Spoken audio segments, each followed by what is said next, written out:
constituents involved and lead us down the right path. Thank you very much. Have a good night. Amen. Amen. Thank you. Please stand for the Pledge of Allegiance. I pledge allegiance to the flag of the United States of America and to the republic for which it stands, one nation, under God, indivisible, with liberty and justice for all.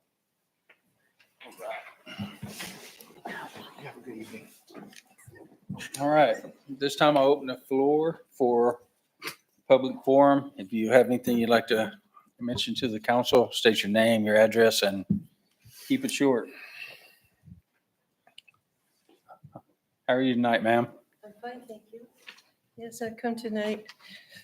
I'm Lee Case, 534 West Grace Avenue, tonight to thank everyone, the council and all, that Andover shines a little brighter tonight because we now have a street light on our street, thanks to Mr. Rick over here, who's been a huge help to make that happen. And I really, really appreciate it. Just want to say thank you. Okay. We appreciate you coming and doing that. Thank you very much, ma'am. Good job, Rick. Anyone else? No takers? Public forum is now closed. 7, acceptance of agenda. Mr. Mayor, Yes, sir. I move to accept the agenda as presented. Second, Mike. Any further questions or discussion? All in favor, say aye. Aye. All opposed, nay. Motion carries 6-0. Presentation 7-1, Red Cross Blood Drive Battle at the Badges Winner. And Lori Miller, Account Manager for the American Red Cross, is going to talk to us tonight. How are you, ma'am? Oh, look. She brought her own PR firm. Thank you, Mr. Mayor, members of the Andover City Council and guests. Thank you for the chance to speak this evening. Every day, the American Red Cross works to prevent and alleviate human suffering by harnessing the generosity of donors and the power of volunteers. The Red Cross has had a great partnership with Andover in this important work. And on Thursday, July 18th, the Andover community rolled up a sleeve to help make sure patients have the life-saving blood they need at the Battle of the Badges blood drive at Fire Station number 2. We hoped to collect 30 units of blood at this blood drive, but the Andover community had other ideas. We collected 41 units, 11 over goal, an outstanding result. These superhero donors and volunteers helped make sure blood is on the shelves for cancer and leukemia patients, people with sickle cell disease, trauma victims, babies in neonatal intensive care units, new moms with pregnancy and birth complications, organ transplant patients, and many others. On behalf of these patients and the people who love and care for them, thank you. Along with helping to save lives on July 18, blood donors voted for their favorite first responder agency, as if you could pick between the fire department and the police department. The votes were tallied, and it is my privilege to present the Battle of the Badges traveling trophy to the winning department tonight. The winner by only 2 votes is the Wow. Andover Fire Department. Mr. Roosevelt.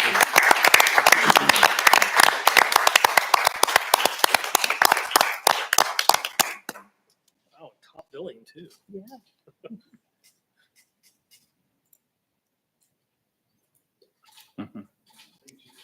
Smile, Roosevelt. It wouldn't have been possible without the police department. Chief, come up here too, because this is a team effort. We were surprised it was that close.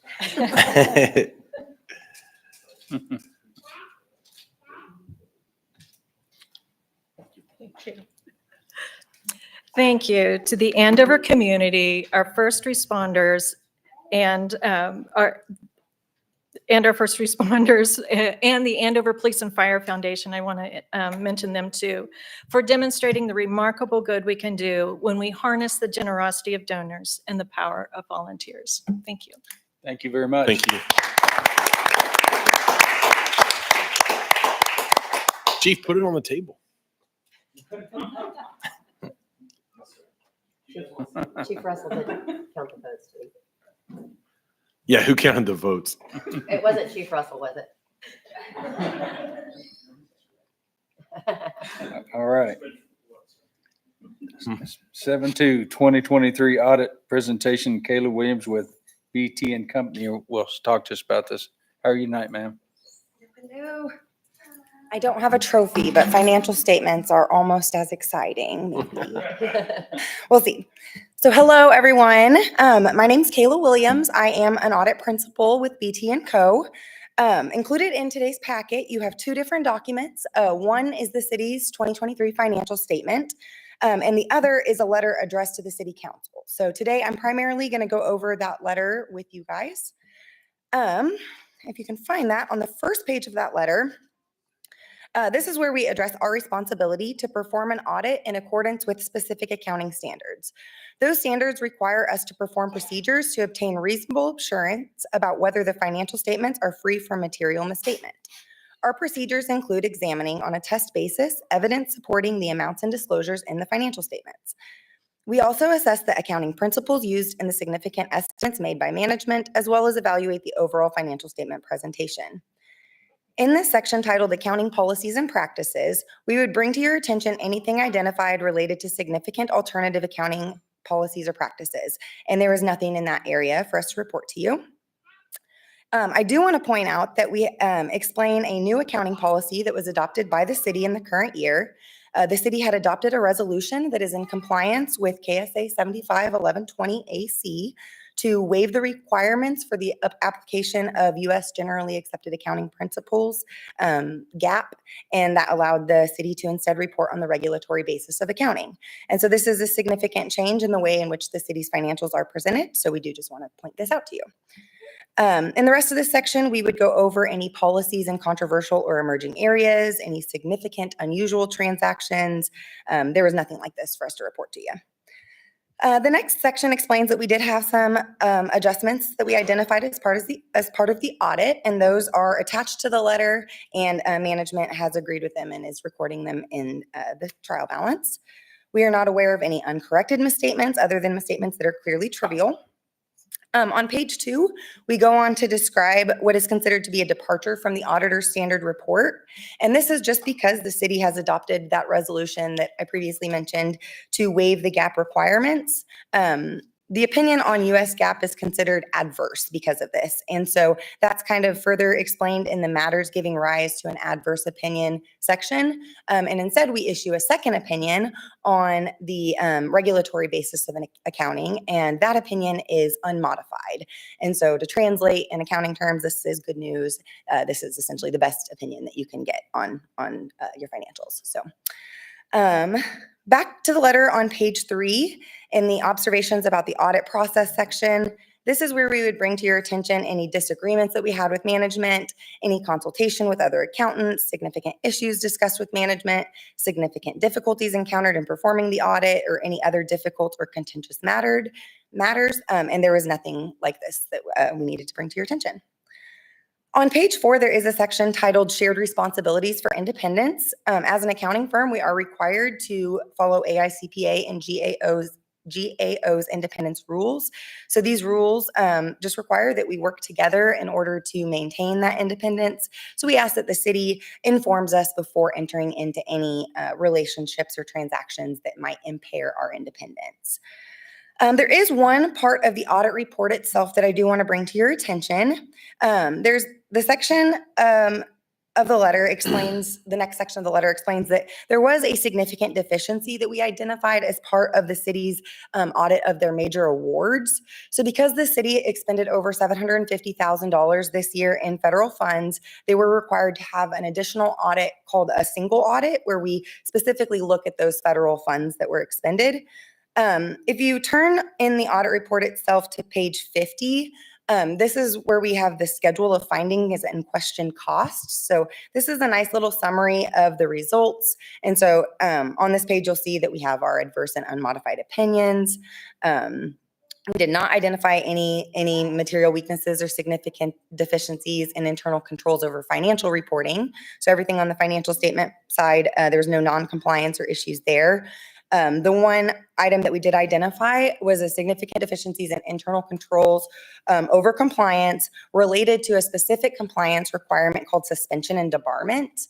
And so that is essentially a requirement that the city does a verification or a check before entering into a contract with the vendor to make sure that they aren't on the suspended or debarred list. And the city just wasn't able to provide proof that that verification happened. So essentially, management has a plan to make sure that proof like that is kept going forward. And so that will be resolved in future years. But just something that we do like to point your attention to. The overall opinion on the single audit was also an unmodified opinion. So that is also great news. The report includes a copy of the city's CFA, their schedule of expenditures of federal awards. So you can see what those federal expenditures are. But I don't want to go into any details on your actual financials. So I will save that for you guys to read. Finally, at the end of this letter, we do attach a copy of management's representation letter. So this letter just puts into writing matters that are required by our standards to be represented to us by management. We provide this letter to you because we believe that it will help you as a governing body to better understand the city's representations about its financial statement and help you to fulfill your fiduciary responsibilities.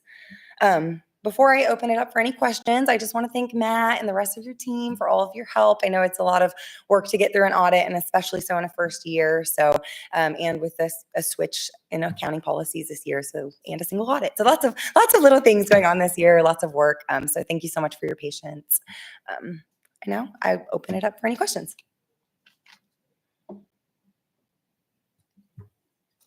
Philip probably read the whole thing 3 times, so you have any questions?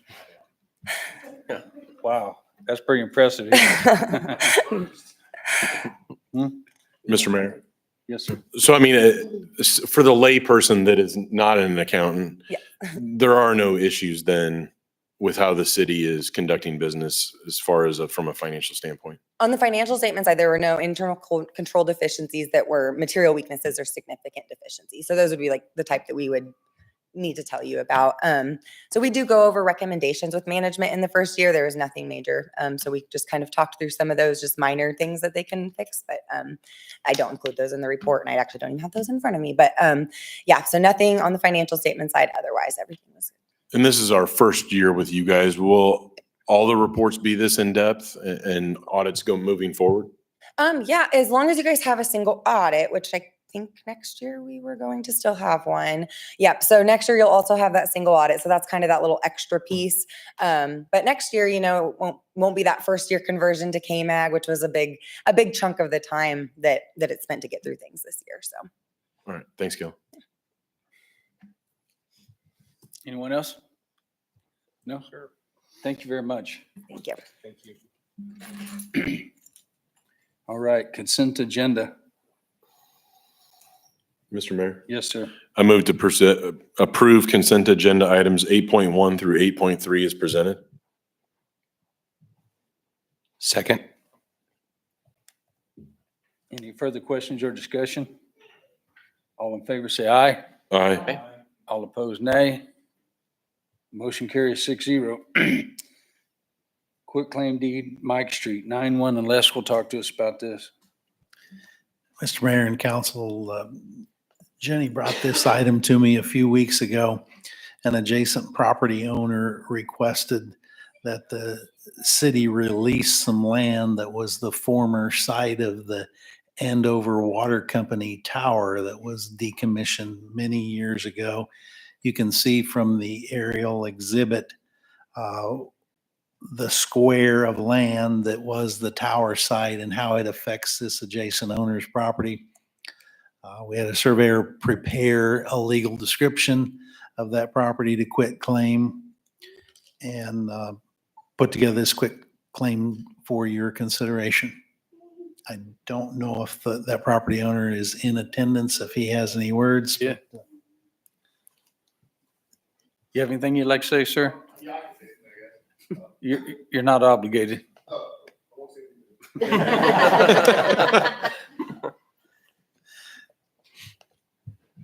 All right. Council have any questions?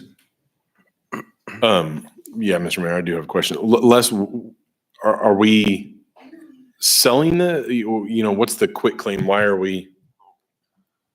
Describe to me the process. I guess I don't understand. A quit claim just relinquishes the city's rights to the property. So we didn't own it. It was just We- because we had we- easement with the water tower. We owned it in fee title from its former use as the water tower site. Originally, the water company was not the city. It was an independent water company that the city assumed the assets of the original Andover Water Company from the 1950s and 60s. Anyone else? Can I get a motion? Mr. Mayor, Yes, sir. I move to approve the quit claim deed for a portion of the former water tower site on Mike Street to Cody Linksweiler. Second, Hamilton. Any further questions or discussion? All in favor, say aye. Aye. All opposed, nay. Motion carries 6-0.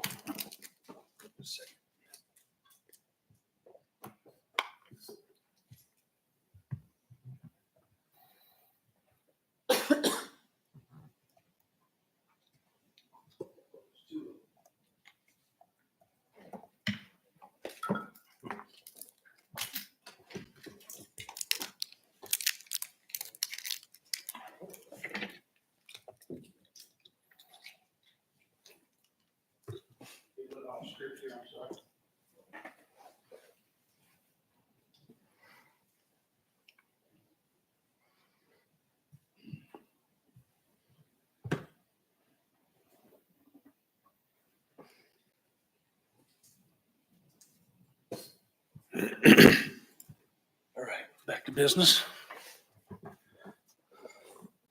Bid awards 10-1, bid award 2024 Andover Street Rehabilitation Project. And Rick Lanchers will speak to us about this. Mr. Mayor and Council, pleased to bring before you the bid for award tonight to do the work to rebuild basically the streets at 8th, 10th and Murdoch. These streets are some of the worst streets in our inventory.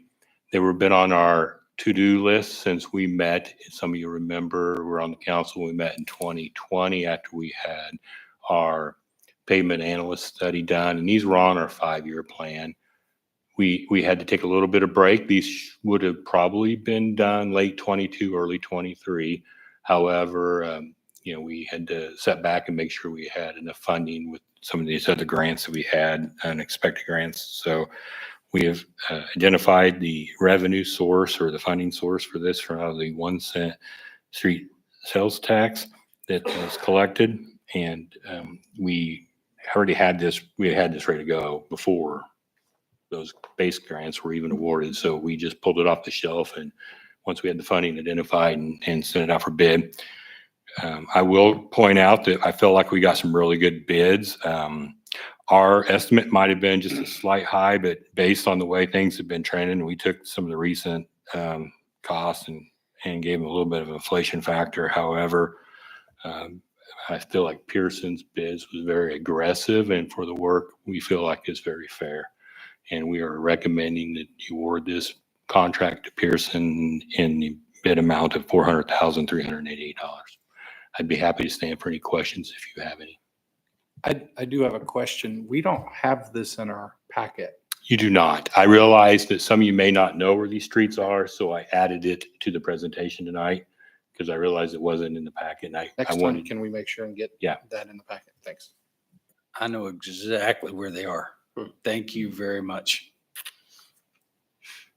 In fact, I'm gonna go door to door, let them know it's coming, man. I get questioned all the time. Good people though, but just, they've been very patient for many, many, many years. So thank you. So does this take care of all of Phillip Street then? Unfortunately, I can't see it, so. well, so the streets off to the side have been already done. Okay. So we did in 22, we did a 2-phase project up there that got most of the streets. And then the 3rd phase was going to be these streets here. And we had to pump the brakes on that for a while. And so we're now back to starting back up to work, and we're going to complete that. I guess to summarize, you don't always just do the worst streets first. That's not the best pavement management practice. However, at some point you do have to deal with some of those streets. So we are whittling away at those really bad streets. And these are some pretty bad streets, and we'll get those corrected and get them built back to a standard that we can maintain going forward. Are those all, Rick, are those just all chip seal or are they dirt? They're chip seal, and so to be clear, we don't take gravel or dirt streets and go pave them. Okay. That has to go through a petition process. These were a paved street. Generally, they were chip seal. I think there might have been a section that was a small inadequate pavement section, but they are open ditch and generally chip seal streets. Okay, so we're just going in, laying new asphalt? Yeah, we're going in, we're going to take it down and put a proper subgrade underneath it, which is where your pavement really, what makes your pavement hold up. And then we'll put asphalt on top of that to get it back to grade. Perfect. So there's this neighborhood, which I know very well. A lot of these streets were put in back in the day by the homeowners themselves, right? On Prosperity, I think they put the money out. There's streets in there that, there's Virginia, Joy, and Lee. We will never get half that neighborhood behind the car wash. We will never get the votes to pave their roads. Boylan's the same way, because half of Phillips Street, their property goes to Boylan. Then it's back of their property, so they're never going to agree to pay for the road at the back of their property. So there's really about 2 houses on Boylan that are not rentals, and they're never going to agree to have that gravel. And then there is Lakeview that goes 2 blocks long, and about 3 or 4 of them want it gravel, but half of that, the second block, the backs up to Teradyne, and Teradyne's not going to raise their hand and say. So long story short, on Lakeview, there's about 12 houses that would pick up the freight for 2 blocks, and it would be quite expensive. Is that not correct? Is Lakeview on? So, Yeah, so- Lakeview's on the far. yeah, left Lakeview's there. on the side Right, there. but it's in the same neighborhood. So to be clear, our pavement management policy is we deal with streets that were Already paved. paved, right. Gravel streets we maintain, and in fact, we are wrapping up a FEMA, or the declared national disaster on in Butler County. FEMA did for the damages from the winter storms, and we were finishing up that and hoping to be able to recover the cost. But we basically had to rebuild almost all the gravel streets in town, and so those have all been redone pretty much across the board. But that we continue to maintain. They're gravel very roads. nice, by the way. Lakeview Heights has done, all the gravel roads you did in the neighborhood are very nice. I just wanted to make the point that they'll never be able to take advantage of us paying up to 50%, because you're not going to get 4 houses on a block to pay for a block of street. And in Lakeview, there's about 4 people that want it and other people that don't. And again, a block of it is Teradyne, and they're not going to say, yeah, please charge us to blacktop a road that we'll never go down. So I just want to make clear what happened there. And it was a lot of work on Rick's part on identifying the bad roads through the program he uses, and he can speak more intelligently on that. But I do appreciate you getting those done in a timely manner now. None of the costs of this go back to the constituents, right? No, this is all paid for by the sales tax in town. Mr. Mayor, Yes, sir. I move to accept the lowest qualified bid from Pearson Construction, Wichita, Kansas, in the not to exceed amount of $400,388, and reject all other bids, and to authorize the mayor to sign the contract for the 2024 Andover Street Rehabilitation Project. Second, O'Katy's. Any further questions or discussion? Just one there. Yes, sir. Rick, if anyone in the city is questions the road they're on, or maybe where it is on the road fixing project agenda, is there a way to go to the website and see if their road is on the list? So the list kind of got thrown up into a little bit of a disarray because of some of the way, some of our funding restrictions recently. So I'm working on a updated 5-year plan. And so once we get that done, we could publish that out.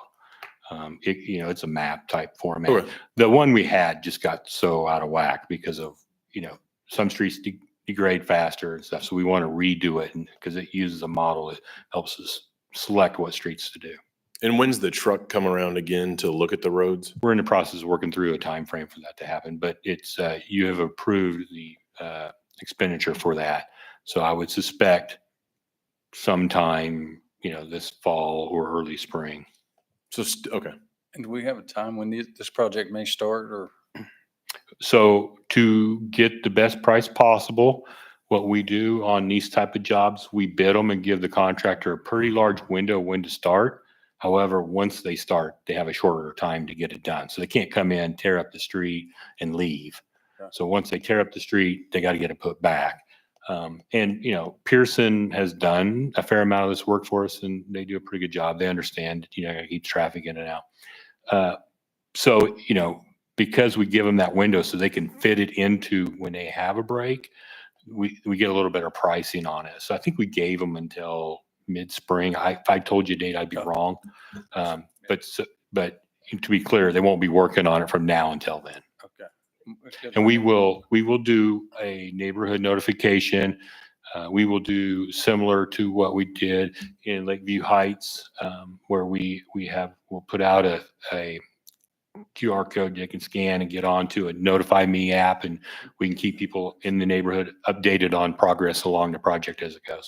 I think that was like an email that came out like once a week or something like that too. Yeah, once you get into that program, we will give an update. Okay, this is where we're going to be working. And as anyone has anything to do with construction knows, it's going to rain and change it. So then it allows us to say, okay, now that it's rained, this is where we're going to be doing now. It's working really well. I feel like it helps us keep the residents affected by the adjoining construction informed as to what we're doing.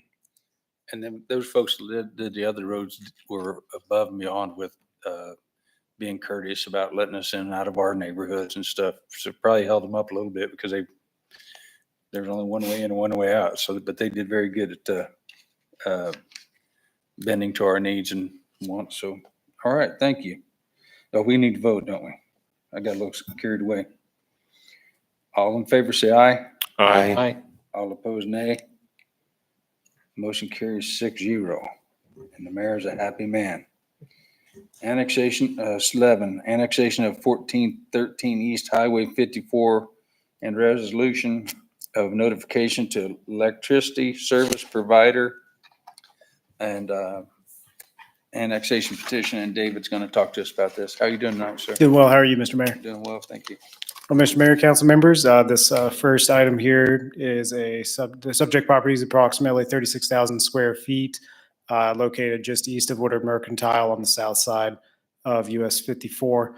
It's currently zoned Ag 40, which is a Butler County zoning designation. The applicant is the person submitting this annexation petition, and they will also later be submitting an application to rezone the property for commercial purposes, which of note is also consistent with the planned city corridor place type in the Andover Comprehensive Plan. It's connected to existing public streets, and it's also currently served by Butler Rural Water District Number 5, as well as Andover Sewer Services. Your Planning Commission reviewed this case and recommended approval on the 26th of June. And we'll be hearing the rezoning case to be rezoned to the B5 zoning district on the 20th of August. I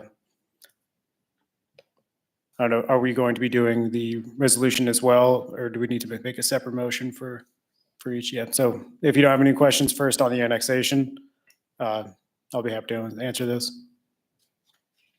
Did I skip something? No, I don't think so. Okay. Mr. Mayor, I do have a question. Yes, sir.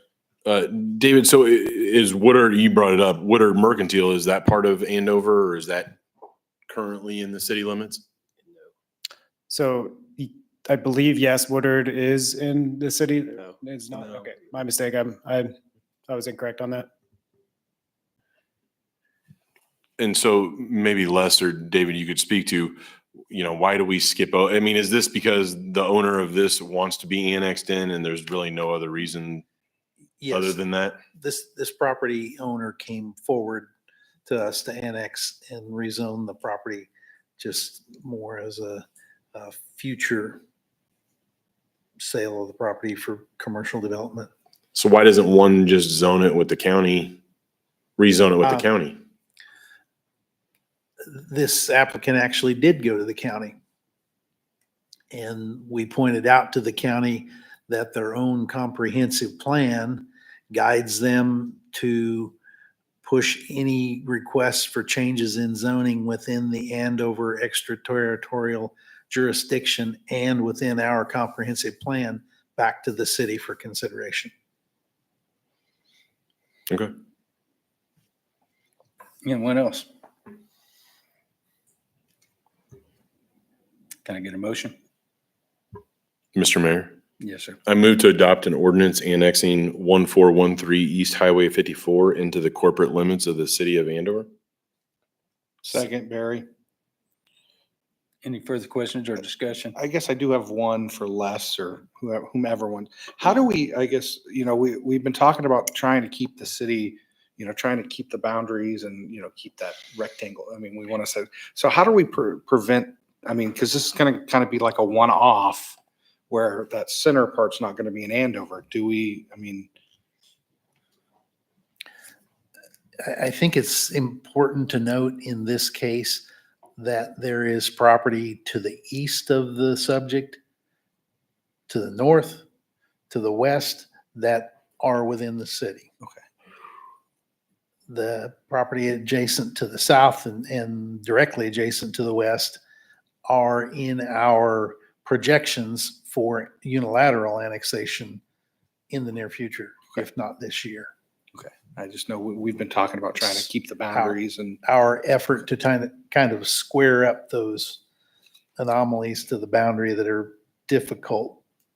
I'm just thinking for like Chief, Buchanan over here having having an officer, oh, sorry, this is county, or, so just keep it easier for everybody. So. And what about, I guess, sorry, I have another question. On that note, Tim, thank you. Rick, the street, who takes care of McCandless then? Is that still county then, or is that required then by the city? There is a section, I believe, in McCandless in the, across the street that's in the city, but the section that's outside of the city is we do not maintain. Okay. Anyone else? All in favor, say aye. Aye. All opposed, nay. Motion carries 6-0. 11-2, resolution of notification land annexation to electricity service provider for 14 East Highway 54. So this would be the next step in the process. Essentially, the city has an obligation to go through due process and make findings to select the service provider for the annex property that is now going to be in Andover. As part of this process, notice is required of no less than 30 days from the city to the supplier, which is in this case, Evergy. So this would be setting a date for that consideration to be on September 24th at that month's city council meeting. And just as a reminder, the city currently has a franchise agreement in place with Evergy. Do you have any further questions? Mr. Mayor, Yes, sir. move to adopt a resolution providing notice to Evergy Incorporated and setting the date of consideration and selection of an electrical supplier for the property annexed at 1413 East Highway 54, Andover, Kansas, on Tuesday, September 24th, 2024 at 7 p.m. Second, Barry. Any further questions or discussion? All in favor, say aye. Aye. All opposed, nay. Motion carries 6-0. 12-1, annexation petition 9947 Southwest Meadowlark Road, Train Enterprises Edition. And David will talk to us about this as well. So this is a fairly similar case to the 1413 previous agenda item. This is a 5-acre parcel of land that is within the city's extraterritorial jurisdiction, currently at the intersection of US 54 and South Meadowlark Road. It is also Ag 40 under the Butler County zoning designation and is again an applicant submitted petition for annexation. It was also being concurrently submitted for plating once the land is annexed. Existing public streets also connect this property to Andover's infrastructure and is currently served by Rural Water District Number 5. Evergy is currently the electric service provider, and no public sewer is available actually at this location. Again, the Planning Commission has reviewed this case and recommended approval, this time on the July 16th meeting. And the applicant intends to be rezoning the property as the mixed industrial commercial district, which will be heard by your Planning Commission on the August 20th meeting. Mr. Mayor, Yes, sir. I move to adopt an ordinance annexing 9947 Southwest Meadowlark Road Train Enterprises into Andover, Kansas. Second. So I don't know who answers this, but when they replat that, will that 54 driveway entrance be deleted? And then where they have to go out on the Meadowlark? We inquired about that with KDOT and got notice back from their access management group that access would not be allowed direct onto the highway. They have direct access to Meadowlark, the local street. Okay, personal vehicles or semi trucks, right? No access. All right. But I'm going to get asked. Any other questions? All in favor, say aye. Aye. All opposed, nay. Motion carries 6-0. 12-2, resolution of notification land annexation to electricity service provider for Train Enterprises. Again, David will talk to us. So this is just like the previous case. This is just the process to adopt that resolution, notifying, in this case again, Evergy, that will be selecting a service provider for this property. Again, this would be a date of 24 September for that consideration. Mr. Mayor, Yes, sir. I move to adopt a resolution providing notice to Evergy Incorporated and setting the date of consideration and selection of an electrical supplier for the property annexed at 9947 Southwest Meadowlark Road Train Enterprises on Tuesday, September 24th, 2024 at 7 p.m. Second, Hamilton. Any further questions or discussion? All in favor, say aye. Aye. All opposed, nay. Motion carries 6-0. 13-1, annexation petition, Meadowbrook, 4th edition. And David will talk to us about this.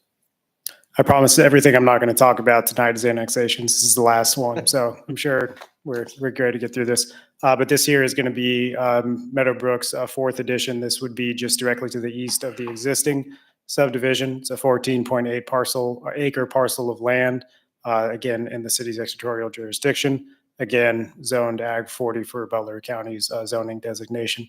This is an applicant submitted petition to annex into the city of Andover. It is connected with existing streets and infrastructure to include sewer and water services that can be readily extended to the property. Evergy is the electric provider in this case. This is also consistent with the projected place type of the traditional neighborhood in the city's comprehensive plan.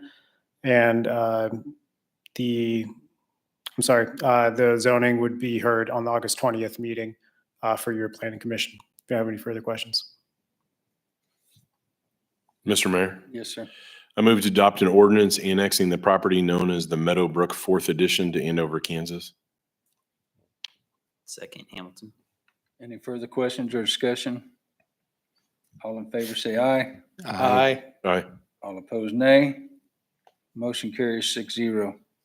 13-2, resolution of notification land annexation to electricity service provider for Meadowbrook, 4th edition.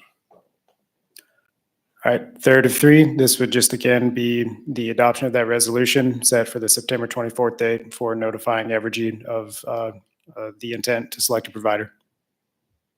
Mr. Mayor, Yes, sir. I move to adopt a resolution providing notice to Evergy Incorporated and setting the date of consideration and selection of an electrical supplier for the property annexed at the Meadowbrook Fourth Edition on Tuesday, September 24th, 2024 at 7 PM. Second, Hamilton. Any further questions or discussion? All in favor, say aye. Aye. All opposed, nay. Motion carries 6-0. All right.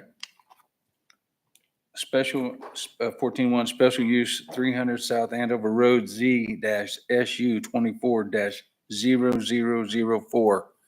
This application requesting to allow a convenience store in the B3 Retail Service Business District generally located at 300 South Andover Road, Andover, Kansas.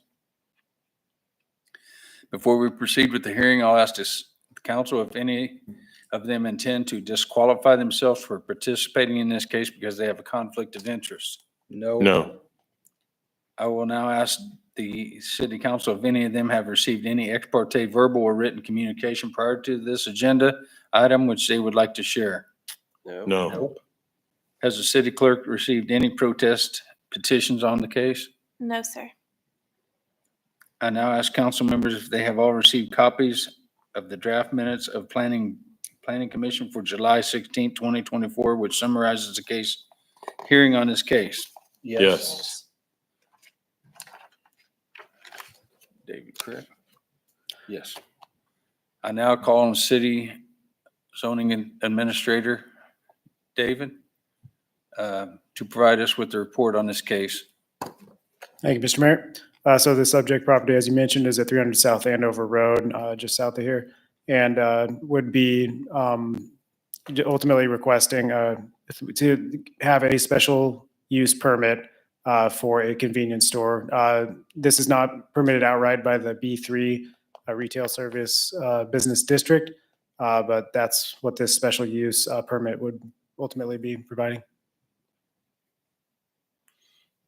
Any questions? Mr. Mayor, Yes. I do have one. David, is, I think in the, not the minutes from the meeting, but the summary, it says this is good for 1 year. But this is a convenience store. So are we going to be bringing this back every year? What that means is that the applicant has 1 year to act on this special use. Thank you. Anyone else? Have any written communications been received by the city clerk? No, sir. We would like to welcome anyone interested in this agenda item to come to the podium and give your name and address. Please limit your comments to 3 minutes.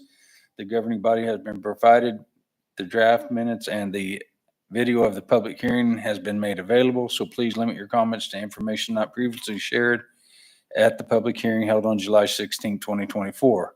Does anyone from the public have any new information? Oh, yeah, I did. Thank you. Oh, does the applicant wish to present any new information? Yeah, thank you.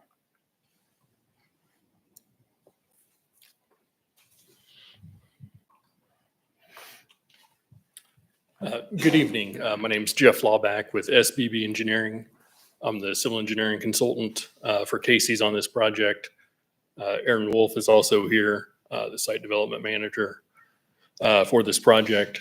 We're here if council members have any questions. Anyone? Mr. Mayor, I have just one question. Jeff, do you know how many entries and exits you're going to have off of Andover Road there at that location? Just the one. Okay. And then will you have another one off of Willowbrook? That's correct. Yeah, there'll be 2 total. Will they be right in and right out off of Andover Road? Eventually when, and Les might be able to expand, but I think with the KDOT project, I believe there'll eventually be a median in Andover Road, which that would restrict that to a right in, right out. Anyone else? All right. Thanks, sir. We would like to welcome everyone interested in this agenda item to come to the podium and give your name and address. Please limit your comments to 3 minutes. The governing body has been provided with the draft minutes and the video of the public hearing has been made available, so please limit your comments to information not previously shared at the public hearing held on July 16, 2024. Does anyone from the public have any new information? No. All right. Does the public applicant have any further response to the public? No. Assuming the council has received all the information they need on this case, you have received an outline of choices provided under the state statutes for council action KSA 12-757C. Council, how do you wish to act? Mr. Mayor, Yeah. I move to adopt the findings of fact and recommendations of the Planning Commission to approve special use case ZSU 240004 to allow for a convenience store on the property generally located at 300 South Andover Road, Andover, Kansas. Second, Hamilton. Any further questions or discussion? I have one question, Mr. Mayor, and it's to Chief Roosevelt. Is there any concern having, a gas station that close to the neighborhood? I guess they're all over, but I mean. There are, as you just referenced, there are filling stations and service stations in close proximity to residential neighborhoods all across the country. Certainly this entity has a pretty strong track record of successful implementation of their facilities. To my knowledge, we haven't had any incidents regarding the facility proper at their current location, and I wouldn't see any reason for there to be any. Thank you, sir. Anyone else? All in favor, say aye. Aye. All opposed, nay. Motion carries 6-0. Persons aggrieved by the final decision of council on this matter have 30 days after today's action within which to appeal to the district court. Okay. 14-2. Case number Z-SU 24-0005. This application requesting to allow short-term rentals in the SF-2 single-family residential medium-density district generally located at 321 West Concord Court, Andover, Kansas. Before we proceed with the hearing, I'll ask Congress. I'll ask council I'll ask the council if any of them have. Any of them intend to disqualify themselves from participating in this case because of a conflict of interest? No. No. I will ask council if any of them have received any ex parte verbal or written communications prior to this agenda item which they would like to share. No. Has the city clerk received any protest petitions on the case? No, sir. I now ask the council members if they have all received copies of the draft minutes of Planning Commission for July 16, 2024, which summarizes the hearing on the case. Yes. Yes. I now call on City Zoning Administrator David to provide us with a report on the case. Mr. Mayor, Council, this one's pretty straightforward. Luckily, this is just a case of a person trying to do the right thing. They very easily could have just put their home on Airbnb or Vrbo, but they're going through the due process to get the special use permit to do so. So I just wanted to recognize that. And just, yeah, as a reminder, this was recommended for approval by your Planning Commission on that July 16 meeting.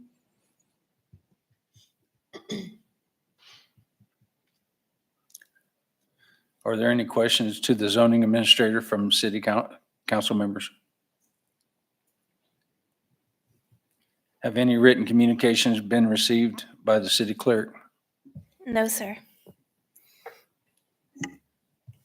Does the applicant wish to present any new information? We would like to welcome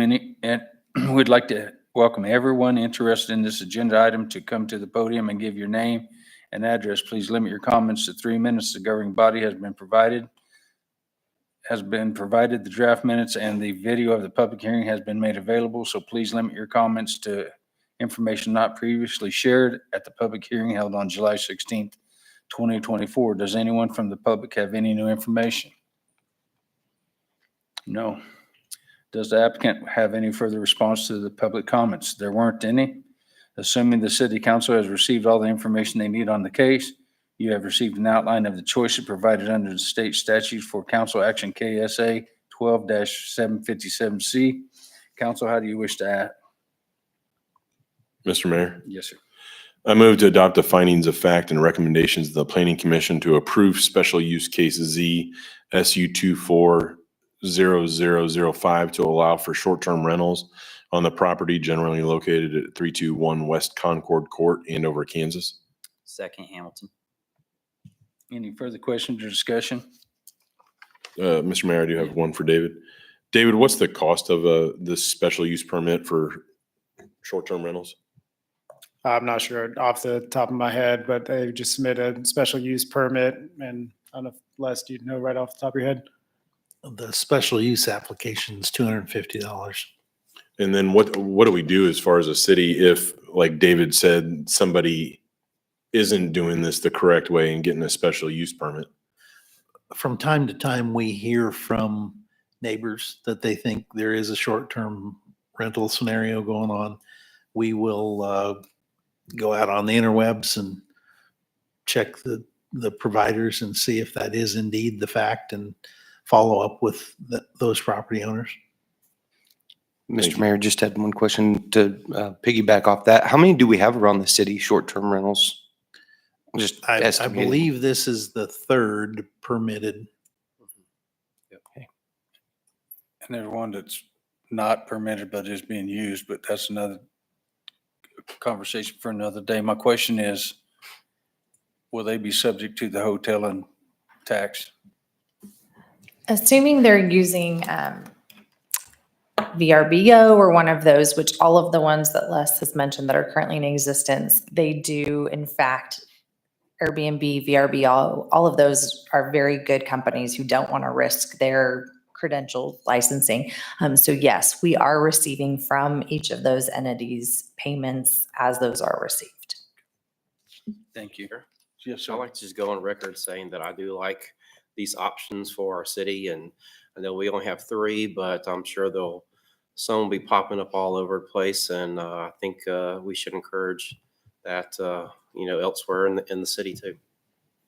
So I've had to Mike's point, I've had discussions with the neighbors at this particular case, and I told them you'll probably have better folks next door than sometimes you will as long-term renters that are there to stay. So Yeah. I agree with you. Yep. I use them myself. I do too. Thank you, Mike. I got lost. Okay. Any other, can I get a motion? We motioned, that was Oh, discussion. sorry. We're I ready just to didn't vote. write. Oh, I'm at the bottom now, ain't I? Thank you, Homer. I got lost. You're fine. All in favor, say aye. Aye. All opposed, nay. Motion carries 6-0. Just calm down. I've got it. Thank you. Persons aggrieved by the final decision of the council on this matter have 30 days after today's action within which to appeal to the district court. All right. Oh, man, you've been sitting there a long time. ASM Global Budget Amendment, and Jenny's going to talk to us about this. Mr. Mayor and Council, Catherine Ewing and I are going to tag team a little bit back and forth here during this presentation.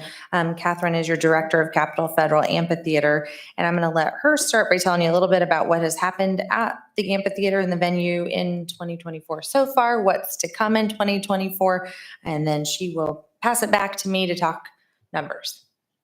Good evening. Good evening, Mayor and Council. Wanted to give you an update to date on the events that have been held in the amphitheater, primarily with attendance. Burger Battle, which was the first event, was 566 in attendance. Taco Fest had 3,627. Then we transitioned to the KUYN Summer Concert Series. Lou Brown Band was the first one up with 362 on a 102-degree day. Big Fat Fun was next with 822 in attendance on a 99-degree day. The band was next, 480 in attendance on an 86-degree day. The Source Band was the last band with 523 in attendance on a 90-degree day. The way that we have attendance recorded is through our open gate process, which is run by Best Security, which records the number of people that come through the gate in addition to monitoring them for any type of weapons. So we are getting an accurate accounting of the number of people that come in and actually go out too. Coming up in September, we have Ballet in the Park, which is September 12th. The Chamber Cornhole event, which is September 13th. New Spring Concert in the Park, which is September 17th. They also have a rain date of September 19th in the event we have inclement weather. Gridiron event on September 18th. And as was announced last Friday, we have a concert with the Josh Abbott Band, Stony LaRue, and the Wilder Blue on September 27th, which is a Friday. We are currently seating this at what we call half cap or half capacity based on the requirements of the artist, anticipating attendance top end of 3130. Tickets go on sale Friday, range from $39.95 to $49.95. Will be sold from Select a Seat that is housed at Interest Bank Arena. Our last event currently scheduled for the year is the Child Start Jam Fest, which is October 5th. And then I know there are other city events that I believe I'll be assisting on as needed through the remainder of the fall and winter. Any questions on those events? Anyone? Okay, so now we'll get into some numbers. What is before you tonight is actually a budget amendment. So I want to help the public get some history on how we are to where we are tonight. In February, actually, I'm going to go back farther than that. I'm sorry. In September of last year, the governing body approved an agreement with ASM to run the Capitol Federal Amphitheater.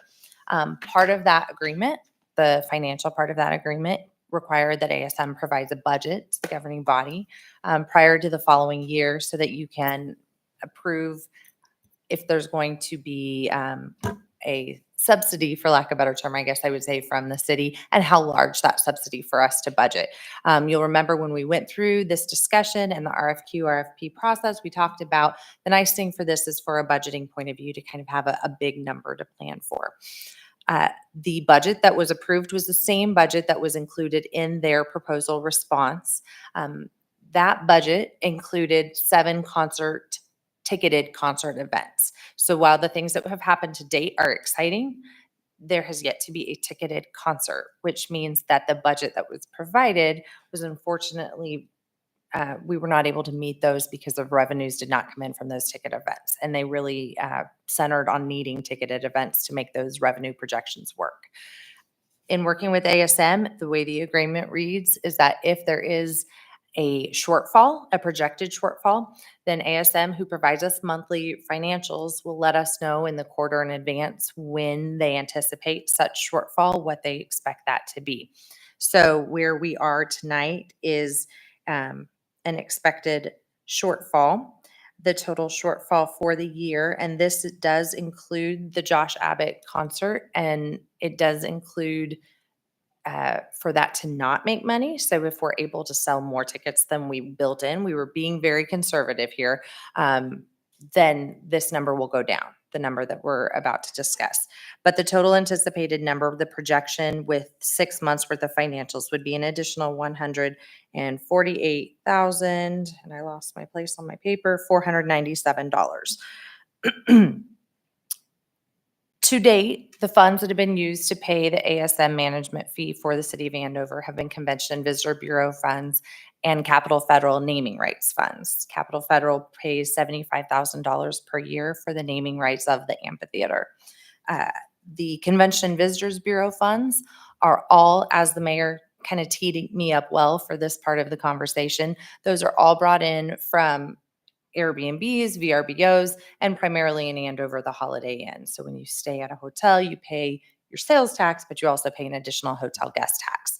That money is very statutorily defined that it can only be used to bring visitors into a community. So it can't be used to pay to mow the grass in the park or to do things for the citizens per se. It is to bring visitors to your community. The amphitheater has historically been, I would probably go as far as to say, the crown jewel of the Convention and Visitors Bureau. It's pet project.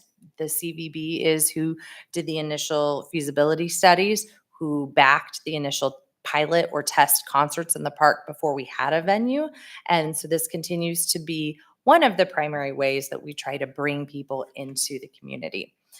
Convention and Visitors Bureau met yesterday, and I'm pleased to announce that they did approve an amended budget, which will transfer over an additional $75,000 to the amphitheater fund, which will then, as you can see in your backup, provide the city with the sufficient funds to cover this overage for 2024. I think that is what I want to say at this point, but I do want to turn it back over to Catherine because she's going to talk to you about some changes that the management group is looking at for 25 to ensure a little bit different revenue situation.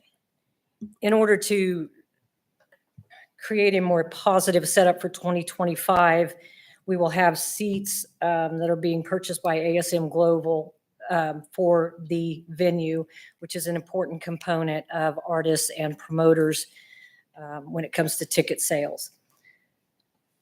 We will have a focus on simple productions, which means you don't have to have the level of infrastructure like you might have in play in a building. And those simple productions allow for co-promotions to lessen the risk that is taken on each concert.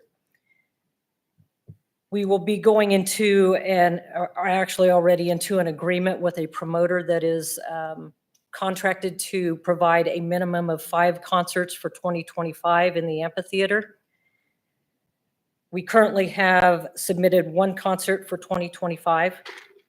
We have holding dates for 2 others in 2025. We're holding dates for the return events that happened that I just spoke about for 2025, Burger Battle, Taco Fest, KUYN Summer Concert Series. I was given the go-ahead yesterday to meet with them to secure those concerts again for next year. I have a meeting with New Spring. I actually had an email from him this evening. So I have an email or a time to meet with him next week, probably to walk the footprint for this year and solidify a date for 2025 for them.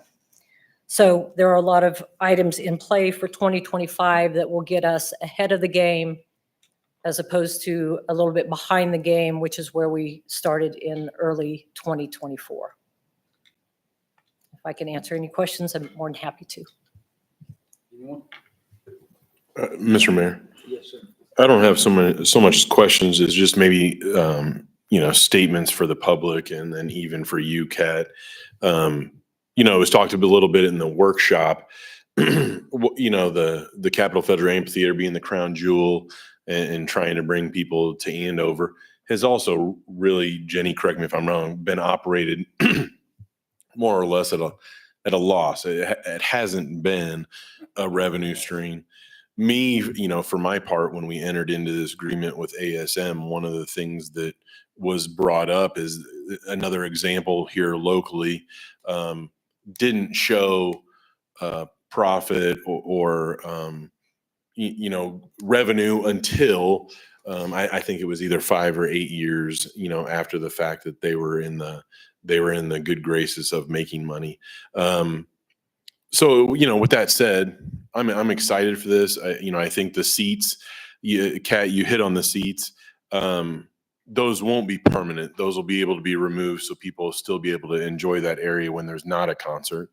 And then I think from the city standpoint, we've still got to also, with ASM's agreement here, we got to put in a lodge so we can help sell the amphitheater even more and replace the lodge that was taken out by the tornado. So I think all those things said, it's really going to be a stepping stone and a start for greater things to come. I would also like to say that, in my time of the city, I've been involved in a couple different concerts, and I'm excited for city staff that we have in front of us right now to be focused on the jobs that they were hired for. Daniel's out in the audience, Megan's out there, Rick has done a lot of stuff for concerts in the past that I don't normally would have said it should be city staff run. So I really like the partnership that we have with ASM. I'll be honest, was I disappointed that we didn't have more concerts this year? Yeah. But I think when you really look at the brass tacks of it and what ASM's bringing to the table, behind us with the concerts here to come, I'm excited about the future. While it didn't make money this year, I would like to have fun losing money. So if we had put on some, fun concerts or something like that, I would have liked that. So I look forward to doing that in the future. And again, I like having city staff be able to be focused on city things, and let's let ASM bring in the entertainment focus of it. And staff has done amazing with the entertainment that has happened in the past. I know even Tim has volunteered to multiple concerts, running acts back and forth. He even talked me into it once, and I did it and was driving I was driving the act back from a local, I would say, watering hole here in Andover to their hotel room, because that was part of the gig, right? And so just anything to make it happen. I appreciate the partnership with ASM and look forward to you guys in the future. Thank you. We definitely value the partnership that we have with the council, the mayor, and the city staff, and look forward to a great 2025. And we're going to do everything within our power to finish strong for 2024 and bring that number down in the right direction versus the other. So working hard to hold the dollars tight and be as successful as we can for the remainder of the year. We know as a city of Andover as well as anybody, when you have an open air facility like this, that people sit and watch the weather. So if it's going to rain, they're not going to show up. If it's going to be hot and hot, they're not going to show up. So we all understand that. And I do appreciate the effort y'all are putting in and have utmost confidence in you. Mr. Mayor? Yes, sir. I just want to piggyback on Homer and for the 2025, I know we talked about the KYN concerts yesterday in the Conventions Bureau meeting, and I think that's a great thing for the community, and it just keeps building, and it keeps more people coming here to see what our amphitheater and our park looks like, and I think those are really good options to have. So I'm excited for 25 as well. Thank you. Mr. Mayor, I just had a couple questions and then a quick statement. Out of curiosity, what are the forecasted ticket sales for that upcoming concert? Half capacity is 3,130. I believe, I don't have the budget on that in front of me, but I believe in the 1,800 range would be a break even. Okay. And just as a point of reference too, when it was announced last Friday, that also went out to 200,000 emails that are part of the Intrust Bank Arena sector that probably weren't reached before, in addition to the local group that we have, information we received through Megan and the others that have attended events here in the amphitheater. So we'll be providing city staff with weekly updates on ticket sales as to where we are and the promotions too. I appreciate that. I was just curious. And then working with the promoter, I'm excited for you guys to bring that into the mix. I assume you guys are still able to work outside of that promoter to bring in acts that you guys feel would make sense. We could self-promote, or we can, that promoter will have the first right of refusal. And if he chooses not to go after an act that we're interested in, then we can go to another promoter to secure that act. Gotcha. Well, I'd echo everybody else's sentiment that I'm really glad for the partnership and looking forward to it. And I think you guys have done a really good job with what you've been given. And I think 25 will be a much more successful year. So thank you. Thank you. Mr. Mayor? Yes, sir. I'd like to recommend the approval of the amended budget for the operation of the Capitol Federal Amphitheater for 2024. Second. Any further questions or discussion? All in favor, say aye. Aye. All opposed, nay. Motion carries 6-0. Member items, we'll start with Paul.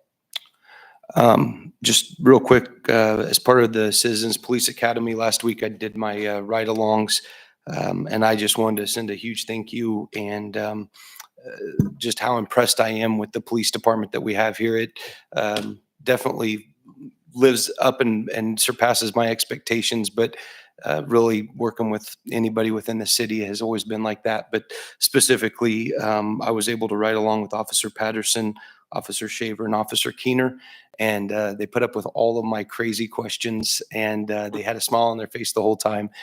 But really, more importantly, and even talking with Captain Gresham, I got a lot of insight into what the police, have to do on a day-to-day basis. And that's what I was looking for from a city council perspective, how we can support them more, just as I would with any of the departments that we have. And I appreciate that insight. I really thank you. You have an amazing staff there. Mr. Mayor, just a little report from the WAMPO meeting from today, which is the Wichita Area Metropolitan Planning Organization. And finally, we've come to a approved population forecast for all of the cities in the Wichita area, metro area. And it was with a lot of work back and forth from Jenny and staff and just, tweaking things with their coordinator. We finally came up with some good numbers that we think our city is at. We're like in 25, we're projecting 16,192. And then all the way to 2050, we're projecting 24,652. And even though you can't, 100% think that all that's going to happen, but we could exceed it by double. We could be just slightly short, but I think we're probably around about where we think we are on that. So plus or minus a little bit, but hopefully a little bit more in 30 years from now. So I think it was a good numbers that everybody was able to put together. And so basically what that shows is Andover will increase by 65.5% by 2050. So just think about that and just that number, where we are and what we're going to have to provide in 30 years, and a new sewer plant's going to be great. So so there's a lot of things that we're going to have to think about now, and these next handful of years to project ourselves to get to where we're going to be to accommodate 25,000 or more people. Yeah. So and we weren't the one with the highest percentage. Bel Air is projecting over 70%, Goddard 141%, Mays 100 and almost 67%. There's a lot of building and stuff going over in those areas, and west and northwest Wichita area, and so I can see those things happening. Wichita's projecting not quite an 18% increase over 30 years. That's probably not bad for a large city as it is, and only a couple were kind of negative or lower, but I think all in all, the whole WAMPO area was almost 22% increase within the next 30 years, which is very encouraging. So if anyone's interested in these numbers, I can email them to you. I'll send a copy to Jenny and Jolene as well. Absolutely. And but I'll share them with everyone else. So Mike, do they have, let's say 15, I don't know how old WAMPO is. Has WAMPO been around for 30 years or, less? I don't know the years. Yeah. So when they did projections, let's say 20 years ago, have they hit the market? I don't know because, I mean, every 5 years they redo this. Okay. It's just to try to make it relevant. It'd be interesting to see what they projected 20 years ago. Yeah. Well, for- Les has been on it since the inception almost. He's as old as he is. You can surely. So almost 20 Yeah. years. So I'd just be curious to know what they projected 20 years ago for us. I think I have another chart. It's not in this one, but I can pull that up and share it as well too. And it goes back and shows what the actual populations were, I think from 50 or 60 years ago up till now. And so you can see what those are. That's not their projections, but that is actually the real numbers or projected real numbers of what they really were at those times when censuses were happening. So 1980, Augusta was significantly bigger than Andover. So you just never know. You just got to work hard, and we got to work harder, don't we? that's right. Yeah, we have to project and just be ready and think of, have foresight. So, I mean, yes, all great with what's here right now, but, we're going to be double the size in 30 years or more. So that's it. I just want to remind everybody that school is starting. So please make sure you are aware of school zones. Please make sure you're aware of buses and flashing lights. Please watch out for those little kiddos that are walking to school, that are riding bikes, scooters. Let's have a safe school year, and good luck to everybody starting school this week. All right. I wrote this stuff down because I'd forget if I didn't. So so late Sunday evening, I got an invite from Senator Moran to join the CEO of Boyne and CEO of Spirit. And I thought it was a small deal, but actually the governor was there and only 3 mayors were there, and I was one of them.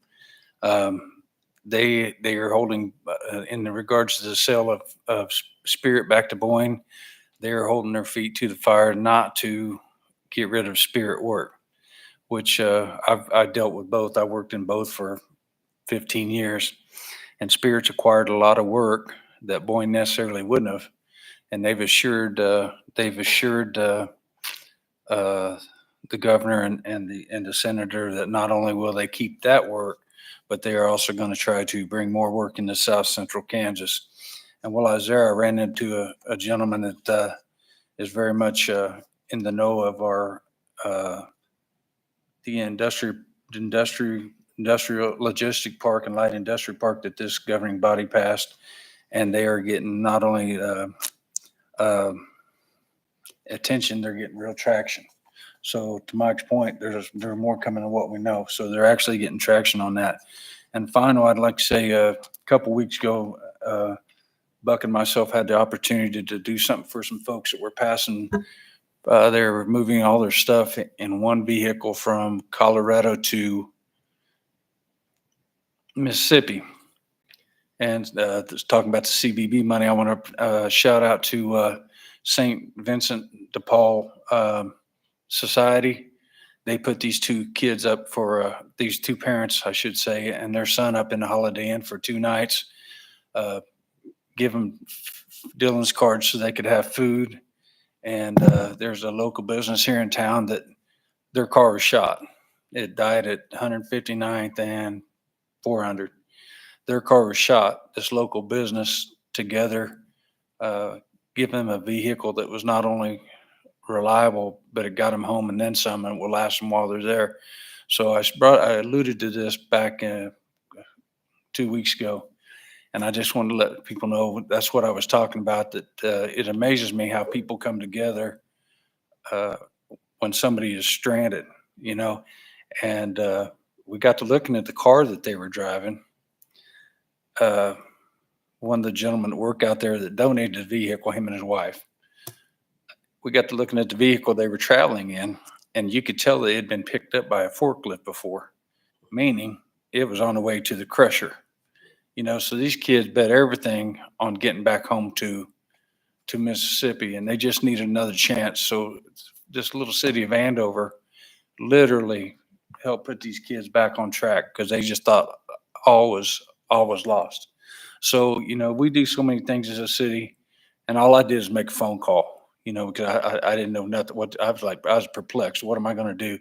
And people come out of the woodworks to make sure that these kids got back home and their words were,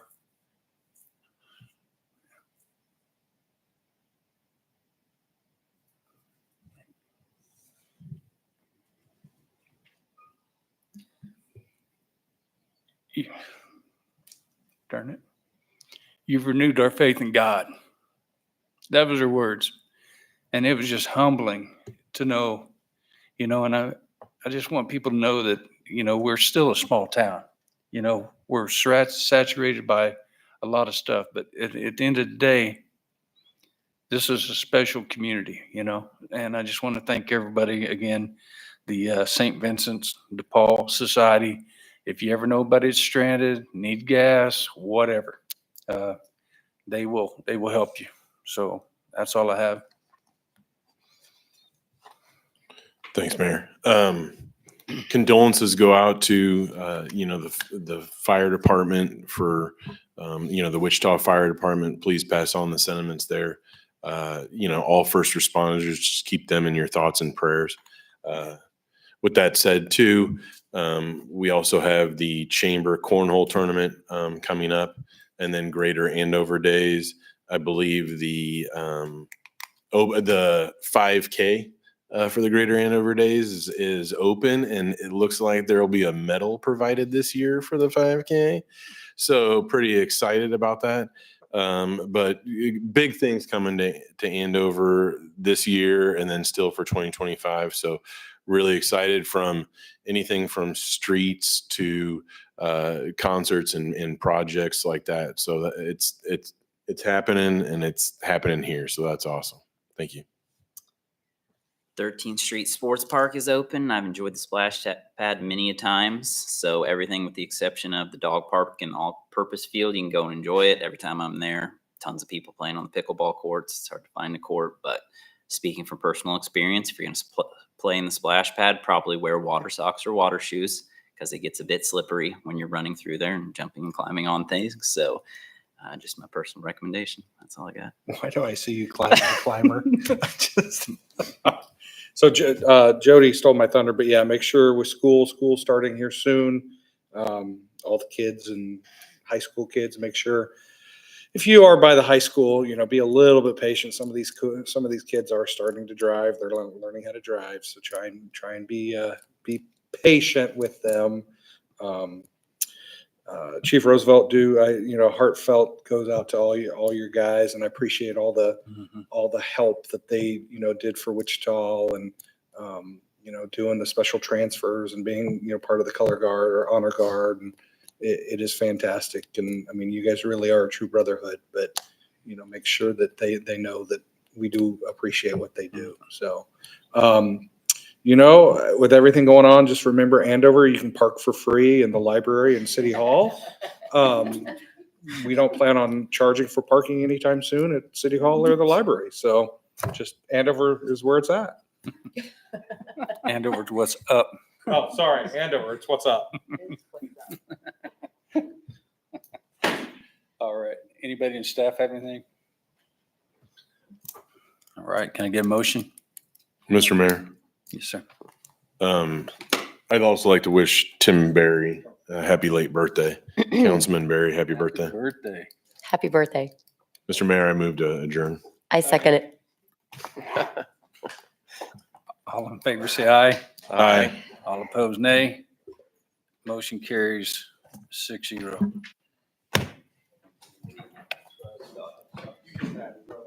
Very